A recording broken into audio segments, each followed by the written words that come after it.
Welcome the Pakistani family. कैसे आप सब? मेरा नाम नदीम। यार भाई साहब, जाई रातों रात खबर निकल कर आ रही है क्योंकि जर्मनी इस टाइम पहुंचा हुआ है इंडिया।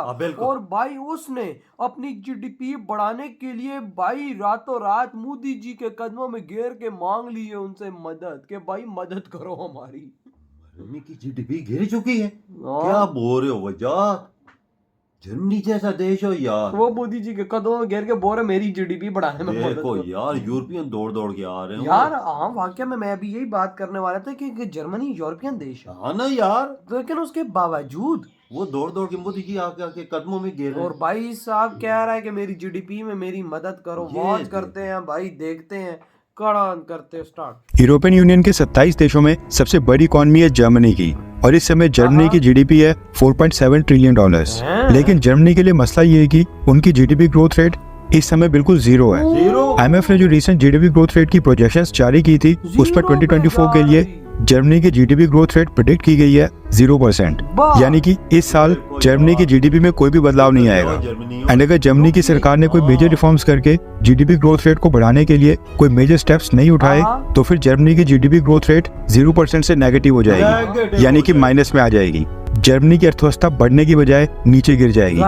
एंड अगर एक बार जर्मनी की जीडीपी ग्रोथ रेट माइनस में चले गई तो इसके जर्मनी को काफी बुरे परिणाम झेलने पड़ सकते हैं। इन्वेस्टर्स का भरोसा जर्मनी की अर्थव्यवस्था के ऊपर से खत्म हो जाएगा, वहाँ पर नई इन्वेस्टमेंट आना बंद हो जाएगा और एग्जिस्टिंग कंपनीज जर्मनी से बाहर निकल जाएंगी। अगर इकोनॉमी डाउन हुई और जर्मनी की नेशनल इनकम कम हुई तो फिर उसकी वजह से जर्मनी के लिए नए सिक्योरिटी चैलेंजेस खड़े हो जाएंगे।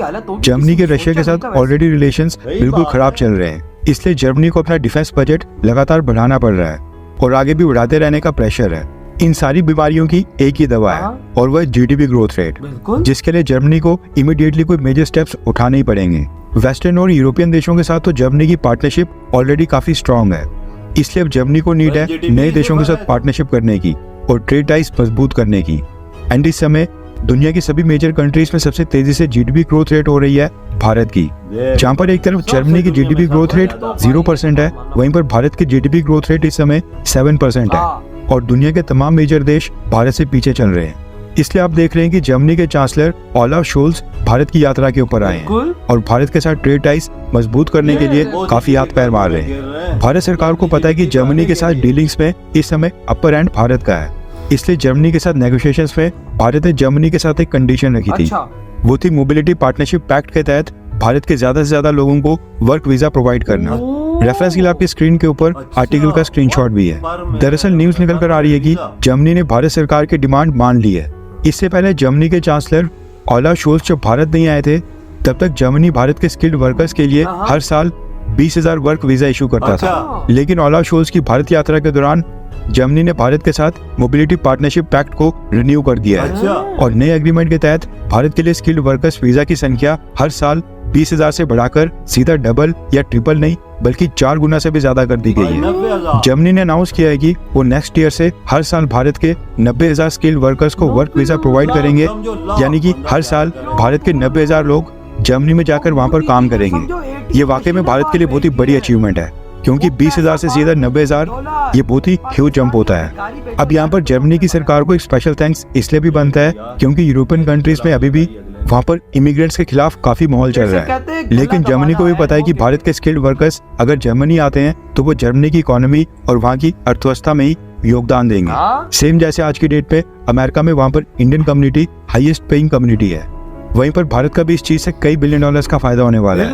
आपने नोटिस किया होगा कि भारत की सरकार जब भी दूसरे देशों के साथ ट्रेड एग्रीमेंट की नेगोशिएशंस करती है तो सबसे मेजर डिमांड्स में से एक डिमांड भारत की ये भी होती है कि हमारे लिए वर्क वीजा की संख्या को बढ़ाया जाए, क्योंकि जितने ज्यादा इंडियन वर्कर्स वेस्टर्न कंट्रीज में जाएंगे रेमिटेंसेस के रूप में वो उतना ज्यादा पैसा वापस से भारत भेजेंगे।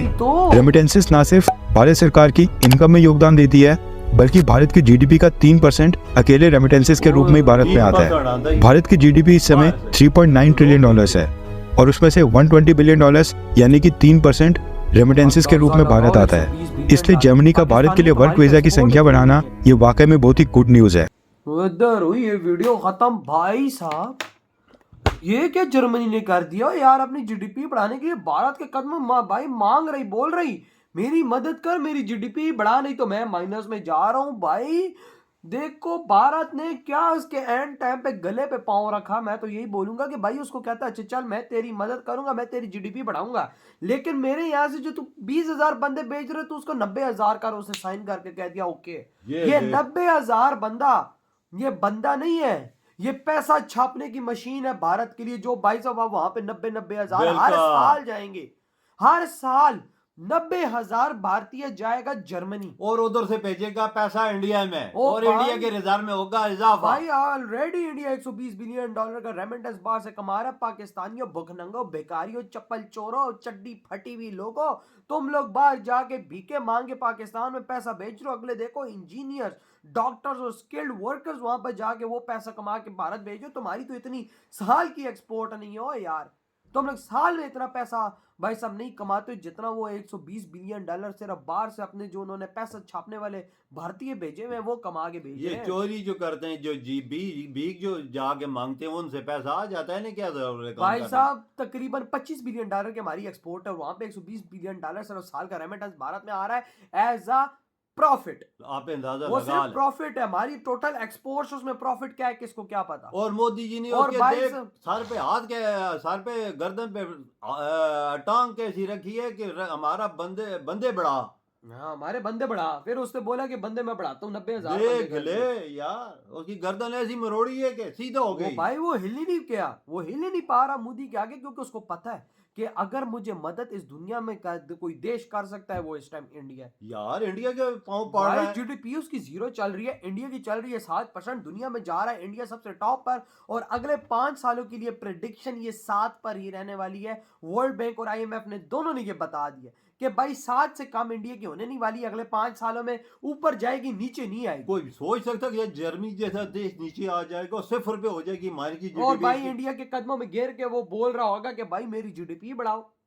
ये देख ले, मैं तो सोचा कहता मैं है पढ़ भाई मैं उसका चांसलर कह रहा है मेरी मदद करो, मुझे ऊपर पढ़ाने में मदद करो, नहीं तो मैंने कोई स्टेप्स ना उठाए, हमने स्टेप ना उठाए तो तबाह भाई- हो जाएंगे हम। ओ भाई देखो एंड टाइम पे मोदी के पास पहुंचा है, और फिर मोदी जी ने बोला ठीक है मैं तेरी मदद करता हूं, लेकिन उससे पहले भाई साहब हमारे बंदों को तो देखो। भाई इसको कहते हैं एक लीडर जो हमेशा अपने देश के फायदे की सोचता है, ना कि अपने फायदे के लिए। हमारे जो लीडर्स है ना वो अपनी जेबों में पैसे डालते हैं। देखो हम अवामों की तो उन्होंने मार के रखी है कि भाई साहब मार के रखो अवाम की, साला अवाम जाए भाड़ में, अपने जेब भरने चाहिए। ये तो भी मोदी जी ने अपने लोगों के लिए सोचा है। देख लो ना भाई, कहाँ 20,000 तो किधर 1 लाख, 1,90,000 वो पैसे ही भेजेंगे ना। 4 गुना ज्यादा यार कमाल भाई हो साहब। यार। ये अब रेमिटेंस ये 200 बिलियन डॉलर पे जाते हुए अब देर नहीं लगेगी। बिल्कुल ये कि बात जिस तो है। तरह से भाई साहब ये अब जाएंगे, बिल्कुल। और उधर का चांसलर भी मान गया भाई साहब इस बात को। वो देखो ना याद पावर है मोदी जी के गोरे, वो मोदी जी समझता है, उसका दिमाग की शक्ति ऐसी है, वो सोचता और है, चलता होगा, कुछ काम और करता है। हाँ सही कहा भाई साहब, ये तो मो- बात है मोदी जी की, सोचते कुछ और है तो करते कुछ और है। कि ये नहीं? ये तो बात बिल्कुल आपकी सही आपने बोली है, एहमद मतलब उनका एहमद- कोई समझ ही नहीं सकता। एहमद- देखो ना जर्मनी भाई साहब उनके कदमों के नीचे कैसे आया, गर्दन कैसी अपनी नीचे उसने रखी है। आपके क्या थॉट है, इधर ही वीडियो खत्म करते तो तो बात